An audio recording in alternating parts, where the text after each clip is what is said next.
ku ci nekk maa ngi lay nuyu sa tur ak sa sant leen sant yéen ñëpp di ci diital nag Mbène Diaw Mbène la wax Mbène kontaan naa torop yow mi ma jiital maa ngi lay sant di la gërëm di leen wax nag ne ñun liggéey rek lañ xam ci liggéey tam lañ ñu fekk ku la fekk nag ci liggéey ne la kaay ma jàppale la doo def lu dul bëgg ci di leen wax ñun kontaan nañ torop maa ngi bëgg maa ngi kontaan man nag damaa mënul wax waaye nag il fallait que ma sànni ci tuuti rek di leen wax ci kanam incha allah. ci leen ko waaye ak bari Diop jërëjëf madame Diop. ginnaaw ba ma sante yàlla sant sama ñaari waajur maa ngi sant yéen ñëpp waa groupement Calebasse solidaire di ci jiital suñu coordonnatrice Koumba Sadio suñu présidente Rokhaya teg naa seen loxo bi nuyoo pour ngeen séddale ko ñëpp. di nuyu nag DG Moustapha Fati di nuyu tamit DG Mamadou Moustapha Thiam amuñu seen fay ndax lan moo tax ndax nga fekk ci ay nit ci seen jëfin ndax lu toll nii groupement ñu woote ko ngeen ñëw jàppale ñu ci def seen engagement bu mat sëkk ak seen détermination fekk fi ay nit ñoo xam dañoo mat sëkk tamit sant nañ leen gërëm na leen waan di gën a sant tamit sama waa Calebasse dem semaine yàlla programme bi ci ñetti fan wala ci ñeenti fan lañ ko jàpp toogoo leen taxawoo leen ñëpp bàyyi seen kër tëj seen kër ak ñu àndandoo di liggéey lépp nag lu ko waral muy DG Moustapha Fati ak Mamadou Moustapha Thiam ñoo ko waral sant nañ leen bu baax gërëm nañ leen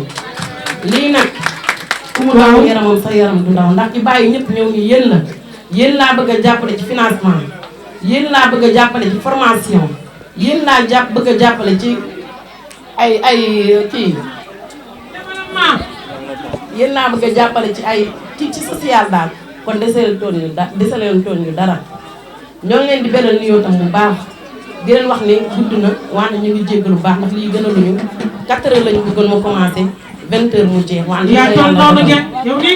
sant nañ ñëpp na bu ñu limee dañuy juum sant nañ bu baax a baax a baax a baax waaw ñu ngi leen di xaar nag ci li ngeen ko waxee rek ci formation yi ñu ngi leen di xaar ci social yi ñu ngi leen di xaar ci emploi yi ñu ngi leen di xaar ci formation kon ni ngeen ko waxee rek noonu lañu koy defee heure boo leen ñu wooye muy guddi muy bëccëg muy taw baa muy naaj ñu ngi yéen ndax yéen deseleel tool ñu dara ndax bés bi suñu dërëm demu ci yéen a def lépp yéen a ko def sant nañ nag de bu baax gërëm nañ leen wasalaam. asalaamaaleykum mbooloo bi maa ngi leen di ziar bu baax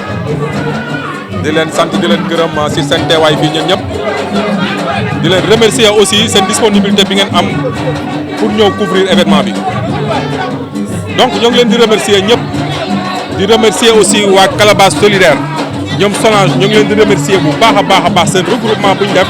pour féddali seen bopp ak seen groupement bu ñu yor fii ñu ñëw dooleel leen. ñun suñu teewaay mooy dañoo ñëw fii pour dooleel groupement